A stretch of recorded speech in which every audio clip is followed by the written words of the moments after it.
All right, we're going to continue with our phonics and our comprehension, our story. We're talking about deserts this week. I have this picture here of the desert. This word up here says desert. And let's just take a look at the light's reflecting on there. So I'm trying to make sure you can see it okay. We're talking about different deserts and about what climate's like in a desert, what kind of animals are in the desert. So let me read to you a little bit what it says in my book here. You can just look at the picture. Let me tilt this a little bit. It's all kind of look what's in here. What do you see in here? Can you see that? Is that a snake? I think those might be coyotes.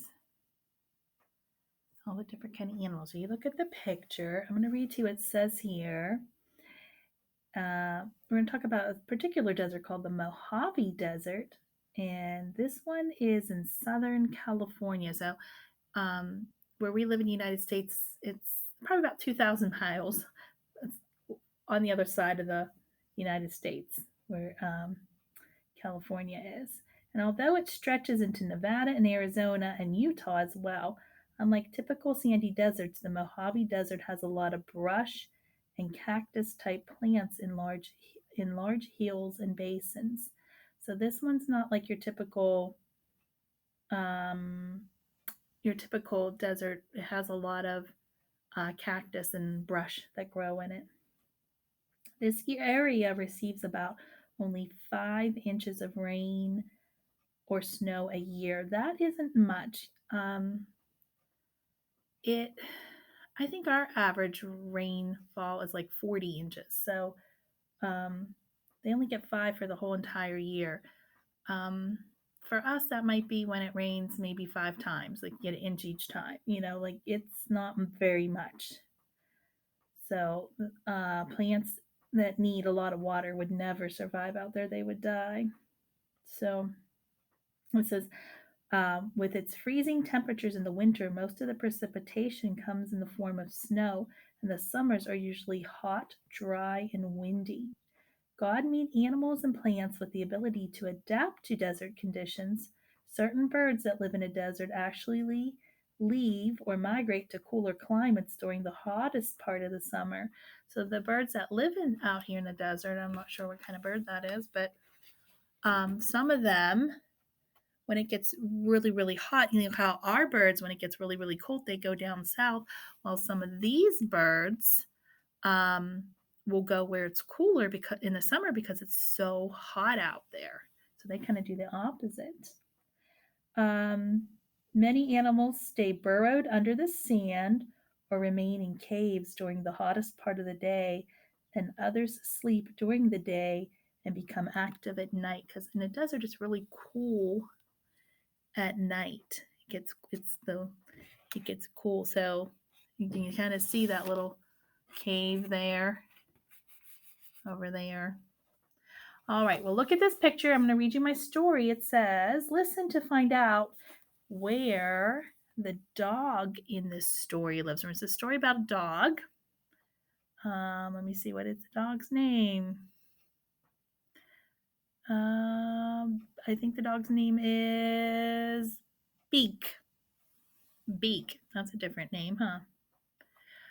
Um, but this hasn't have anything to do with the Vick family or the Hunter family. It's a whole different story. So you need to pay attention. So I'm going to ask you questions. So go ahead and look at my picture while I read. I'll read you a story. It's called The Camp Dog. So Beak thumped his nose on the trailer door, his signal to Mrs. Allison that he was ready to come in. Beak had been out playing with the neighbor boy. As the door opened, Beak ran over to his favorite rug, and Mrs. Allison brought him a dish of fresh water. It was hot in the desert, and water couldn't be found in many places around the camp. Beak's long ears seemed to soak up as much of the water as he drank. Then he shook his head, and the water splashed all over his rug. Mrs. Allison laughed. Beak had gotten the rug wet. She put it on the line to dry. Then she played with Beak until it was time to go to the camp staff meeting. She and Mr. Mark got into the truck while Beak hopped up into the back.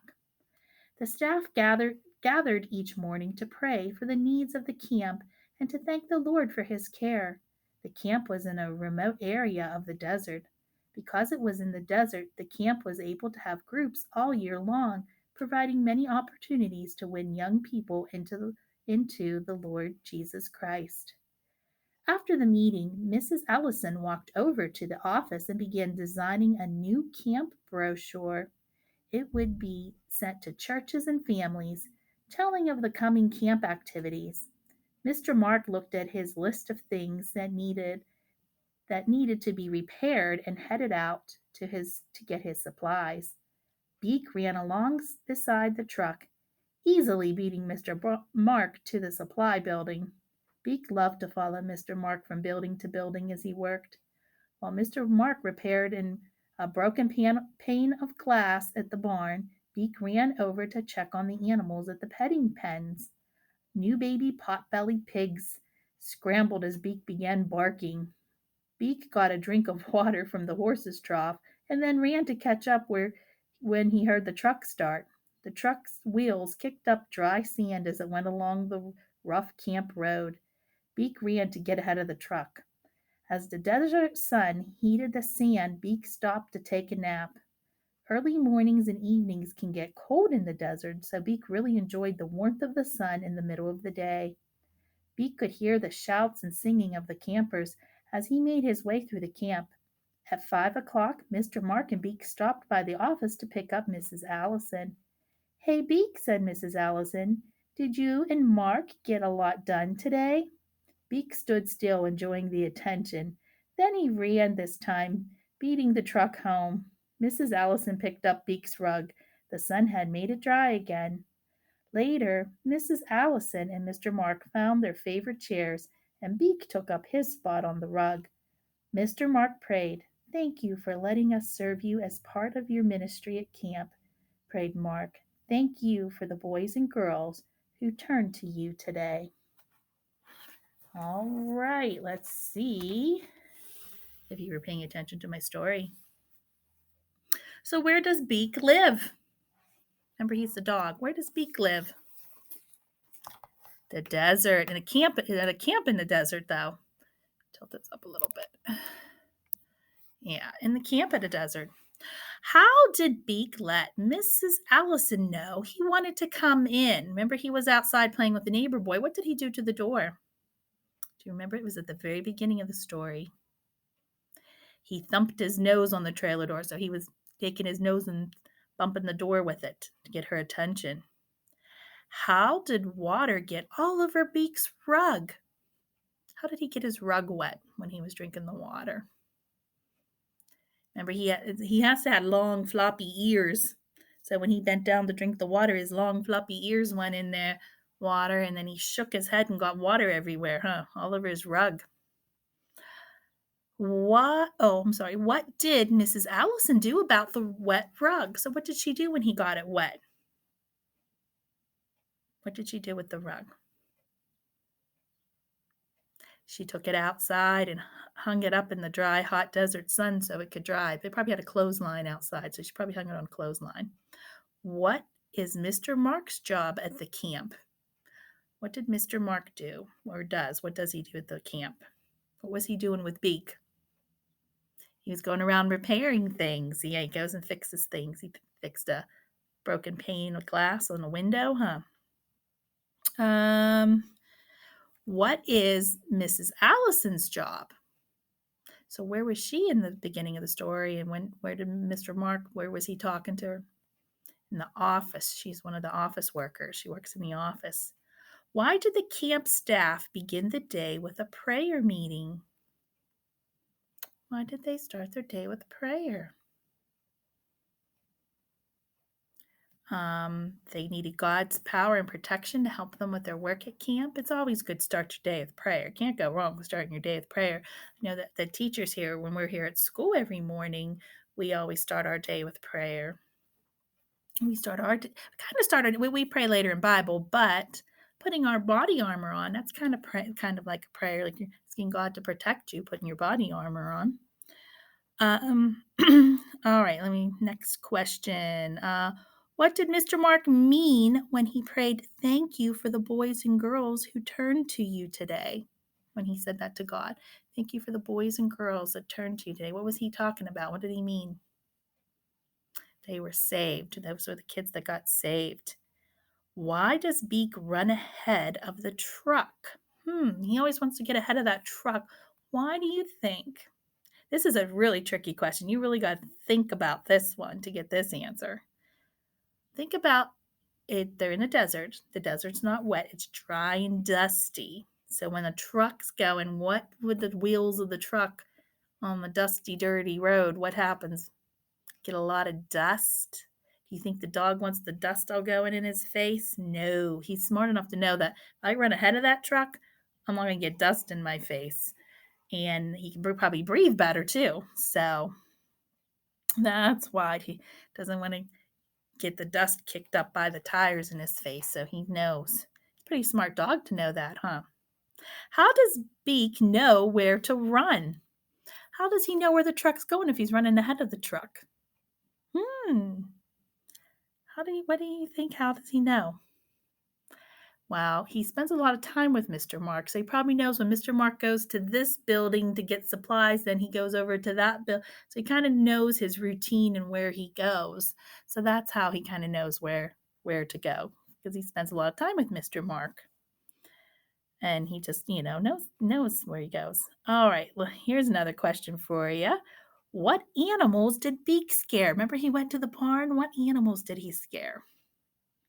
What were they? Do you remember? The pot-bellied pigs. He scared the little pot-bellied pigs. They're probably so cute too. How do you know Beak is happy living in the desert? How do you know that he's happy? He has two people who love him and care for him. They take care of him because they give him water and take care of him. Mrs. Allison and Mr. Mark, they take care of him. And he can run around free, like he's not tied up or in a dog pen or, fenced in yard. He gets to run around freely and do what he wants. So he seems like a pretty happy dog. All right, let's get out our worksheet. Take this down. You should have the desert worksheet. That's what you should have. So get that out. Write your name at the top. And I'll read you the directions. It says circle 3 things you might see in a desert. 3 things. Get my red crayon. Alrighty. Would you see a cactus in a desert? Yes, you were just looking at that picture. Yes, they circle that.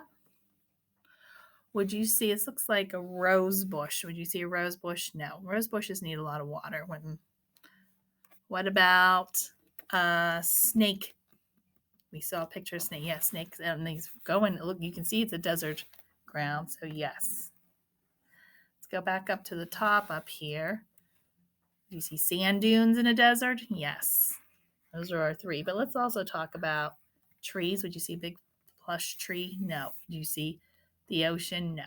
Would not see those in a desert. Deserts are dry. All right, turn your page over. We are going to learn about oi. O-I is oi. Let me get my chart out for you first before we do that page. Don't do anything on it yet. We have O-I and O-Y. When they're together, let's straighten out my chart here a little bit. When they're together, O-I and O-Y say oi. So we have in this picture oysters. We have a compound word here. It's our O-W, ow, from last week. Cowboy, oi. You have your boy there. Over here, coins. We were learning about coins last week. O-I, coins. And we have toy box. Toy box. I'm sure all of you have a toy box, huh? Keep your toys in. Might not look exactly like this, but I'm sure you have something like similar. So, oi. Let me show you some of the oi words. Let me grab my words. That is oil. Oil. You just put a T in front of it, and you have toil. Toil means to work. Soil. Soil is dirt. Another word for dirt. Soil. Let me go to the other side of the SP. Spoil. You know what spoil means? Like food gets old, it gets spoiled. Foil. Foil is what you wrap your food in, the shiny silvery stuff. Foil. Also, foil can also mean you could say our plans. Someone's foiled our plans, like sabotage. Like if someone foils your plans, like sabotage your plans. If you like, you say like you were planning on sneaking up on somebody, and somebody went and said, "Hey, they're sneaking up on you." They foiled your plans to sneak up on that person and scare them. That makes me think of that. I'm trying to think of a better way to explain it to you, but that's what foil. And also, foil is the foil that you wrap food in, stuff, the silver stuff. And then we have boil. Boil, like you boil water. Okay, those are those. And then we have just OY. Whoops, upside down. We have toy. We have boy. And we have joy. I think that's it. Yeah, there's nothing on the backs of those. So toy, boy, joy. OY. And you also have your little chart on here of all of them. So practice your D, uppercase D, lowercase d. Get those written. And I just reviewed those words with you. So hopefully that'll help you with these sentences. It says to circle the correct word. I'll use my little red marker. Just give you another minute to finish writing your letters. And making sure that you guys are practicing. This is end of the year. You're going to make sure you practice those letters that you learned how to write. Okay, let's look at that little boy. Let's read this here. It says, "This is my," we just had these two words, joy or toy. Which word would go with that? Toy. So circle the word toy. Okay. Let's look at, let me make sure I have my page out so I don't forget to do the other stuff with you. Okay. All right. Let's go across. We'll go across. Look, it's steam coming out of there. So what does that tell you about this pot? It's hot, huh? Steam coming out of there. So let's read this together. See the pan. We have boil or foil. So what did I tell you about the water? Boil, right? A lot of times when you're cooking stuff, you'll see your mom cooking stuff on the stove, like she cooks noodles. Got to boil water before you put the noodles in. All right. Oh, here's a familiar face. Dave. It says Dave is a fine boy or toil. Boy. And they try to trick you with these two words. You have to make sure you're careful to look at them. This pot needs spoil, SP, and then soil. So remember we said soil is dirt. So soil, make sure you're only circling the one with just the S, not the SP. Don't make a mistake. They did that on purpose, putting those two similarly spelled words to try to trick you. All right, let's move on to our next page. You should have this one next. I'll get that one out next. Continue working with our oy and our oil and oi. You're going to color the little cowboy hats. How cute. Aren't those cute? All right, let me turn my page and make sure I'm reading the proper words. I'm going to use my red, or does it say a certain color? I didn't read what that says. Color the hat if the picture has the vowel sound you hear in oil. So you're listening for oil. Oh, and they have brown. I'm going to do brown because they're shown. Oh, let's see if I have a brown. Yes, I do. I'm going to use brown because it doesn't matter what color you use, as long as it's color. All right, so I will read to you each picture and we'll see which ones we're coloring. Remember, we're listening for oi, oi. We have up here oil and just oi. So you're listening for the oi sound. So we have this number here. What number is this? 80. 80. Do you hear an oi in there? No. So you do not color it. Next we have, this is coins. Coins. Do you hear an oi? Coins. Yes, you do. Color the hat.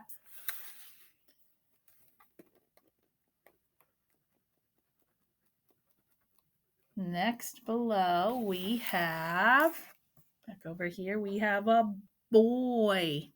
Boy, you hear oi? Yes, color the hat.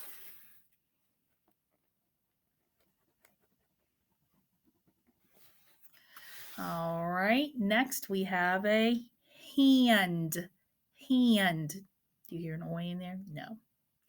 What do we have here? We have a cowboy. Cowboy. Yes, you hear the oi in cowboy, so color the hat. All right. So down here, this is a toy box. Toy box. Do you hear oi? Yes, color it. Couldn't tell at first what that was. A messy toy box, huh? Different toy box. Next, what do we have here? He's all dressed up here nicely. A king. King. Do you hear an oi in there? No, don't color the hat. And then last we have grapes. Grapes. Do you hear an oi? Nope. All right, so you don't color that one. So you just have coins, boy, cowboy, and toy box. Those are the only ones that should be colored. Turn your page over. Again, we have oil and oi. Directions say, circle the correct word for each picture. You're going to be looking. Let me get my red marker out. All right, so trace over the first one, boy. We have boy. So trace over, we have boy, and we'll just say the other word just for practice, toy. So next up, we have a joy, toy. Which one is this? What is this? Toy. So circle toy. Look at that girl. She looks happy. So we have joy, boy. Well, we know that's not a boy, right? That's a girl. And she's happy. Joy means to be happy, right? And when you're joyful and you're happy when you're joyful. So you circle joy. Like the song for Christmas we sing, Joy to the World. Because happy that Jesus has come. All right, let's look at the pot down here. What's happening in the pot? We have boil, soil.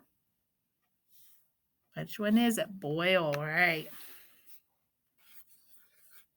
Next, we have oil, soil. What's in their hands?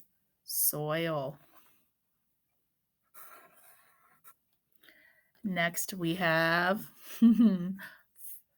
oil, foil. What did I tell you that? Foil, right. Wrap up food with it sometimes. Or I put it over my pans when I'm baking in the oven. If I'm baking something, I cover it with foil in the oven. All right, it says read, so let's read these words together. We'll read this group of 4. Let's go up and down. Top, bottom, top, bottom. How about that? Okay. So we have boil, oil, soil, toil. Okay. Next we have, we're going to do top, bottom again. Boy, joy, Soy, toy, that new one with the soy. Soy is a type of food that you can eat. Soy, you may hear about, trying to think, soy. People eat soy that, like, is there soy milk? People drink that. Um, but soy is it's food. It's in different foods, soy. All right. That's it for that for phonics. Let me show you your handwriting page. Oh, how cute. Look what you got, a toy box. So we have toy box, toy box. Now this is not a compound word because they're not put together. There is a finger space between there. It's two separate words. So when you write it, you're writing two separate words. It's not a compound word. All right. And of course on the front there it says toys. So you can color them. So that is page 163. So that's for today. What you're doing for today. So next up, we'll get ready to read. I'm going to give my reading out. Too small. We're going to be talking about the Hunter family. So if you want to get your reading book out, you can. If you want to just watch the screen, read with me, you can do that too, whichever you prefer. But we're going to do reading next with our reading book. So I'll see you in a little bit for reading.